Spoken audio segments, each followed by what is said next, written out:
Hello, Chris Godinez, licensed professional counselor, also the host of We Need to Talk on every Sunday at noon, and then I post it up to Facebook. This video is for educational and informational purposes only. The views and opinions stated herein are mine and mine alone. They do not represent the ACA, the APA, or any other therapist for that matter. Boom, shakalaka done. I would like to thank my sponsor, BetterHelp, BetterHelp, BetterHelp.com/Chris Godinez. They are an online therapy company. They are international. So if you are anywhere in the world and you're having a hard time getting into a therapist, go to betterhelp.com/Chris Godinez. They will set you up with a licensed professional therapist here in the US of A. They are awesome. If you're here in the US of A and you don't like your therapist, just go to betterhelp.com/Chris Godinez, fill out a few questions, and they'll set you up with somebody who is licensed in your state, PhD or master's levels. So thank you, betterhelp.com/Chris Godinez. Okay. Let's dive into the questions, shall we? All right. How long would it take to completely heal from the toxic person? Did therapy, mentoring, read a lot of work, but some days still have the breakdowns. Been 3 years. What more can I do? All right. At this point, it is time for you to work on you, meaning you go do what makes you happy. So it is no longer about them. And it is no longer about healing from it. If it's been 3 years, and yeah, I think here's the mistake or the misnomer or the mistaken thought, mistaken belief that a lot of survivors have is that, oh, I've worked on it and it's gone, or it's going to be gone, or I'm never going to think about it again. No, that's not usually the way it works. So here's the thing. It's always going to be a part of who we are. There are going to be times when we break down because something happened, something triggered us, we got reminded, whatever. That person will pop into your head. It's always going to be there. It's not like there is no magic button. There is no magic fix. There is no magic, oh, it's all good. It's all done. Oh, I don't have to deal with it ever again, It just gets less and less and less. And there are still going to be times, even years later, that you're going to be like, what the actual... and something will pop up and you'll have a breakdown about it. But really at that point, it's like, okay, what is unresolved about that? What is happening that's causing that breakdown? What is it that's going on? Is the inner child still unresolved? Is there, stuff that you didn't say necessarily to the person that you wanted to say that you need to write a goodbye letter? What's going on? What's happening? So figure out what is keeping you stuck. What are you hoping for? Because sometimes... So for me, the anger was a way of keeping my dad alive. I know. So it was like, if I could just be angry at him, he was still somehow able to be fixed or able to be, worked with or, changed or whatever. And when my therapist said that, and she was like, you're trying to keep him alive. You're trying to keep him close to you by being angry with him all the time. And I went, whoa, because I was. And so you got to figure out, what is this breakdown really about? Why are you trying to keep that person somehow alive in your head or your heart? What's going on? And what do you need to say goodbye? So one good way to deal with it is to treat it as if the person died. Like seriously, like they are dead. They never existed. It was a mirage. It was a beautiful illusion that wasn't true. So letting go of that illusion, grieving that illusion, letting it go, realizing they're dead. They don't exist. The only place they existed was in our heads. And that was it, because they mirrored whatever we are so that we thought that they were the perfect person for us, and they're not. So we have to grieve that loss, and then we got to start making it about ourselves. What do you want to do? What makes you happy? So anytime that abuser pops up in your head, I am busy living my best life. I ain't got time for this. Ain't nobody got time for that. So you want to do that. You want to live your best life and work with a grief therapist. Work on the grieving. Work on why is that breakdown still happening 3 years later? So what is keeping you stuck? Are you trying to keep them somehow still a part of your life even though they're gone? So work on that. That would be my best suggestion. Okay. Okay, let's see. Question. How does one become comfortable with being seen or noticed, even if it is by looking in the mirror? It can feel fearful and unsafe. Yes. Okay. So I'm going to be talking more about that on August 6th, 7th, sorry, August 7th. So I would suggest working on self-esteem. So self-esteem is huge. And yes, it can feel unsafe because when we were noticed, what would happen? We would get punished. So even if it is by looking in the mirror. So it's really giving yourself permission. And I'm going to go more into depth about that on August 7th. But really, it's giving yourself permission, looking in the mirror. Hi, good to see you. Have a great day. It's okay for me to see myself. Ooh, it's okay. So giving yourself permission to see yourself, giving yourself permission to acknowledge yourself. Again, the self-esteem workbook, Glenn Schiraldi, has a wonderful section on your value, your worth. Do you understand that you have value and worth? Just sitting here, So that's what I would suggest is going through self-esteem workbooks, going through You Are a Badass by Jen Sincero, The Disease to Please, Harriet Breaker, and really working on what were the triggers. And we're going to, like I said, we're going to talk more about this on August 7th, but what were the triggers? What caused you to be afraid of being seen? What happened? And then having to deal with that particular trauma. So, yeah. So, like I said, we're going to go more in depth on that on August 7th. But those are some of the things that you can start doing. So, get with a trauma therapist. Absolutely. It's okay to be seen. Give yourself permission. That's a huge part of it. So, we're going to talk more about that on August 7th. Okay. Do you have any info on hypervigilance? Well, I'm not sure what you mean, but yeah. So you're going to have to be a little more specific. So hypervigilance is where you are constantly looking for danger. The periscope is up. So just like a submarine, the periscope goes up and it's looking. Where's the danger? Where's the danger? Where's the danger? Where's the danger? Where's the danger? So hypervigilance is that periscope never goes down. And it is a part of PTSD. And so we're constantly looking for the threat. We're constantly looking for what is dangerous to us. Why? Amygdalas. So when the amygdala feels a threat, it goes into overdrive. It tells the hippocampus, hypothalamus that sit on either side of it to release all the cortisol. Cortisol causes us to tense up. And now we're like hyper alert, hyper aware. We're puffy little breaths, racing thoughts. And at this point, we either go into a panic attack or an anger attack. There's a lot of other things that go on, but adrenal gland gets involved with, all of this stuff, fight, flight, freeze, or fawn. So basically, hypervigilance is just a way to try to stay safe. It is a control mechanism because we're trying to stay safe. If we think in our little heads, especially if it has to do with our inner child, we think if we can find the danger and see the danger and stay one step ahead of the danger, we're going to be safe. That's what our brains tell us. That's what our inner child tells us. This is why it's really important to work with the inner child, because the inner child is usually the one that's doing the hypervigilance. So hypervigilance is you're just constantly looking. Where's the danger? Where's the danger? Where's the danger? Where's the danger? Where's the danger? Now, the problem with that is that if there is no danger and if we cannot get that periscope to go down, we will manufacture danger where there is none. And this is where paranoia comes in. So you're only paranoid if they're really not out to get you. So it's good to have a healthy sense of needing to be safe. And it's good to look for danger, don't get me wrong, but it's not good to be hyper vigilant where it's 24/7, nonstop, where's the danger, constantly on high alert, constantly looking for danger, constantly looking for problems.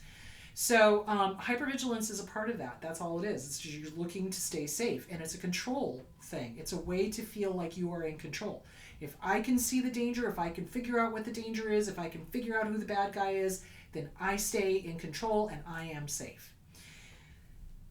Guys, we are floating on a rock in the middle of space, circling a huge sun, spitting out all sorts of, heat and light, and you really think we have control over anything. I know. This is where you got to let go of control to a certain extent. Vigilance, good. Hypervigilance, not so much. So it's a balance. It's a balance of, yeah, I read the room when I walk into a place. Yeah, I look for an exit as soon as I walk into a place. Yeah, I tend to sit with my back to a wall as soon as I walk into a restaurant so I can see who's coming and going. Yeah, I do that. I don't like having my back out.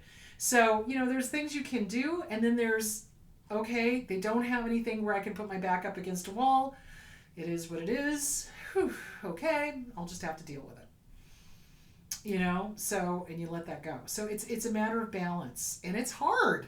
Balance is difficult because we've never really had balance in our lives with an abuser, because abusers are not about balance. So if you could get more specific as to what you wanted to know about hypervigilance, that would help. So yeah. Okay. All right. And these are the questions I got online. All right. I am so angry. I just want an apology from my ex. Take a deep breath.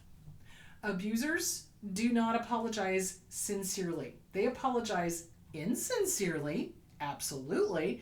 But again, just like the question I had on Sunday about the boss that was crying and remorseful, it wasn't about the person. They were crying and remorseful because they got caught and they were afraid of losing their jobs.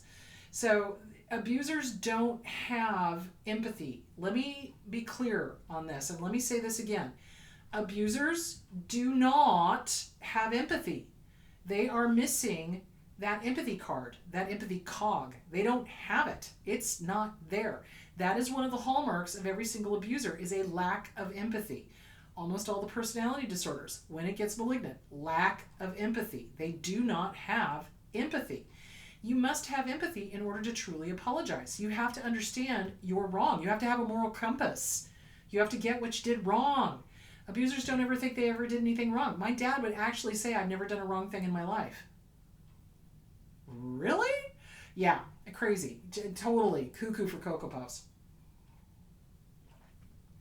So they don't have the ability to go, damn, I screwed up. My bad. Clean up on aisle 5. I did it. Let me get the mop. Let me clean this up. Let me make amends. I am sorry. I hurt you. I own this. I'm taking responsibility for it. It will not happen again. What do you need so that we can repair this relationship? That's a true apology. The I'm sorry, but I'm sorry you feel that way, I'm sorry, blah, blah, blah, blah, blah. That's an insincere apology. The only time you would ever do an insincere apology is when you're dealing with an abuser or a narcissist that's trying to get you to apologize. I'm sorry you feel that way. That's exactly what I tell him. I throw it right back at him, because it's like, mofo, we're not playing that game. You know what I'm saying. So, yeah. So, and like I said, I don't recommend doing that unless you're a therapist. So, if you're just dealing with a narcissist, you avoid them, you get away from them, you don't talk to them, you don't whatever. If they're trying to force you to apologize, that's a power and control issue. Get away from them, go no contact, etc., etc., etc. Back to the original question, they don't feel sorry. They're not sorry. They're not sorry for what they did. They're not sorry. They're not. They have no empathy. They have no sense of moral compass. They don't feel they did anything wrong. They don't. You are going to have to learn to live with the apology that you never got. So one thing that I encourage my clients to do, especially in dealing with parental units or exes or whatever, is once you're away from them and you're no contact and everything, have a conversation with them in your head where they apologize sincerely. And let that be your apology, because they're never going to give it to you in real life. Ever. So if you need that little period on the sentence, because there is no such thing as closure, let's be clear, then imagine having a conversation in an alternate universe where they give you that apology, and then let it go, because you're not going to get one. Yes, you're angry. Yes, you're hurt. Yes, they betrayed you. Yes, they did and said horrible things. They don't feel sorry. They don't. So I know you want an apology, but my guess is it's probably that inner child that wants the apology. So do the guided imagery with your child. What does your inner child need? I want an apology from them. Well, little one, you're never going to get it from them. So what do you need? Well, I need to tell them this, that, and the other thing. Great, let's write them a go F you letter. Let's do it. Let's write them a letter. Let's tell them to go pound sand. Let's do that. And so then you go do that and get it out, write it, take it out to the barbecue, read it out loud once, burn it. Let them go. And then go live your best life. It's now about you. It is now no longer about them. Once you are lucky enough to get the hell away from them, go live your best life. Go do what's good for you. Seriously. Okay. What is more important, love or like? Yes. So, like is huge. I think like is really more important than anything else. Being with your best friend is huge. Liking the person you are with is huge. You can love someone but not like them. And you don't want that. You want to like them and love them. That's why I said yes. It is an and world. So like and love. You want to like and love. So, there were aspects of my dad that I loved, because he was my dad, but did I like him? No, he was abusive. He was not a very nice person. There were some things about him that were really cool, though, like his love of history. That was really cool. I really liked that. I really loved that. But did I like him as a person? No. So I would say both. It's really important for both. It's like liking the person is huge, loving the person is huge, but don't confuse that loving is somehow more important. It's not. You can love a person but still not like them. So it's important to do both. Okay. Is teasing abusive? It can be. And it can be if the person has told you stop and you don't. Then it becomes abusive. Once somebody has said no and it continues, then it is abusive. If it's hurtful, then it's abusive. Absolutely. And, I've had to, in my life, tell people, hey, I don't think that's funny. Don't do it again. That kind of thing. And if they give me the whole, oh, you're too sensitive thing, a no contact. We're done. You showed me who you were. We're done. I'm not playing. I'm not interested. Thank you. So yeah, teasing can be abusive if the person is not respecting you and not listening to when you say, no more. Okay, we're done. A little bit of teasing is fine. A lot of teasing, and especially if it's hurtful, So abusers will often hide abuse as just kidding. Oh, I was just kidding. Oh, I didn't really mean it. Well, then don't effing say it if you don't really mean it. Do you see where I'm going with that? So they'll do that whole, oh, I was just kidding, you're too sensitive. The second somebody tells you you're too sensitive, boot them out of your life and do not look back. Seriously. That nobody gets to tell you what your emotions are. Nobody gets to tell you what your perceptions are. Nobody gets to tell you how you experience things. This is a boundary. And when somebody crosses it, punt them out of your life. You don't have time for them. So there is that. Yes, teasing can be abusive if it's nasty, if it's mean, if it's hurtful, or if they're not listening to you say no. So there is that. Oh boy. My partner wants me to lie for him. What do I do? You don't lie for them. You don't. You absolutely do not. They must suffer the natural consequences of their actions. And if they're asking you to lie for them, you probably should not be with that person. Healthy spouses do not ask their spouses to do something that's morally ambiguous. Let me say that again. Healthy spouses do not ask their spouses to do something that is morally ambiguous. So if somebody's really comfortable with lying or is afraid of getting caught and they want you to lie for them, their moral compass is not really good. Be careful. I would say get out of that relationship. That's what I would say. So no, lying, that's one of the deal breakers. Lying, cheating, stealing, gaslighting, rewriting history, And having you do that. So another thing I've heard abusers say is, oh, look, everybody lies. No, they lie. And they want to justify their lying by having you do it so that you can be just as much of a liar as they are. Not everybody lies. Not everybody lies. So, but an abuser will say that. An abuser will be like, well, everybody lies. No, they don't. So there that is. Oh dear. I have a really hard time. Oh dear. I look at his social media. I have a really hard time because I'm looking at his social media and it makes me feel bad. And I find myself thinking about our relationship over and over and over and over again. Okay. Here's the deal, guys. Once you have broken up with somebody who has been abusive, block them. Block them. Block them. No kidding. Block their social media. Block them on email. Block them on your phone, text, the whole thing. Do not go and look at the social media. Here's the deal. What abusers will do is they will post this rosy, oh, look, I'm with a new person and look how happy we are, and see, it's not me, it's you, right? So don't go look. Don't go look. They are liars. They are liars. Hello, lying to themselves first and foremost, and then to everybody else, which is why they need to believe that everybody lies as much as they do. So don't go to their social media. It's not going to make you feel better. It's going to make you feel worse. Because remember, they're projecting what they want people to see. And what they want people to see is this idealized, perfect life that's, fabulous and no problems. And see, I'm not the problem, blah, blah, blah. So stop looking at their social media. What you're going to do is you're going to block them on social media. Every single social media that there is on TikTok and Instagram and Facebook and Twitter and all of them. You're going to block all of them. You're going to block email. You're going to block text, and you're not going to look. Even though there's going to be that temptation, and there really is going to be a very strong temptation to go look, but it's not going to make you feel better. It's not like they're going to have this sudden, oh my God, I was a complete jerk and I'm so sorry I treated this person that way. They're going to present what they want people to see, and especially what they want you to see. So don't give them the satisfaction. Go work on you. Grieve the loss of the illusion. Get with a good trauma therapist. Start working on that. And start working on self-esteem. The Self-Esteem Workbook, Glenn Schiraldi, You Are a Badass, Jen Sincero, The Disease to Please, Harriet Breaker.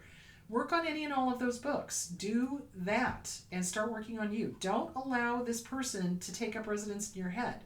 So what I want you to do is write them a goodbye letter. Goodbye, bye-bye, bye-bye now, bye-bye. The good, the bad, the ugly, the horrific. At the very end, you're going to say, okay, you know what? I've blocked you on everything. I am not going to look at your social media because I've blocked you on everything. You are not allowed to live in my head rent-free one more minute. Bye-bye now. Go pound sand, whatever you need to say. And then trot it out to the barbecue. Read it out loud once. Burn it. Let it go. Let them go. So again, just like with the anger issue or the grieving issue, a way to keep the abuser with us is to ruminate, is to keep bringing them up, because at one point in our heads, they were something that was so important and so needed for our endorphins, dopamine, serotonins, norepinephrines, etc., etc., etc. Now they're gone. It's like an addiction. So now they're gone, and now we're trying to recreate that. So you don't want to do that. You want to let them go.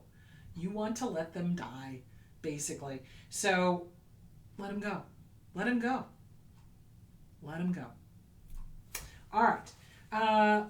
My ex keeps coming up with reasons to see me. What is going on? Okay, so abusers are loath to give up power and control. They do not want to lose power over you. And when you have gone no contact and you've blocked them and you're not responding to them, they don't have that ego supply. So they're looking for ego supply. And their little egos can't handle it that you're ignoring them, or that you don't want to be around them, or that you're not with them, or that you're doing okay, or whatever. So they're hoovering. It's a hoover. It's a hoover.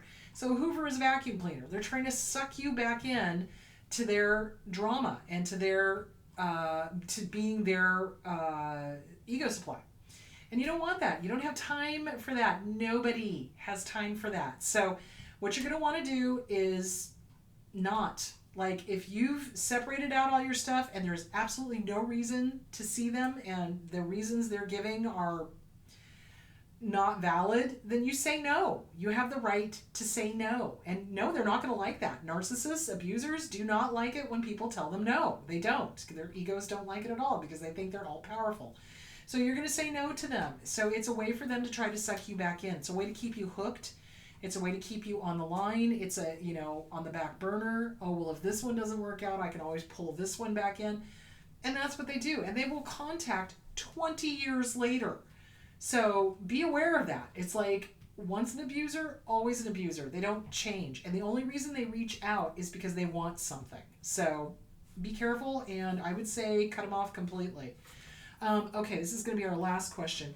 How do I break the trauma bond? Okay.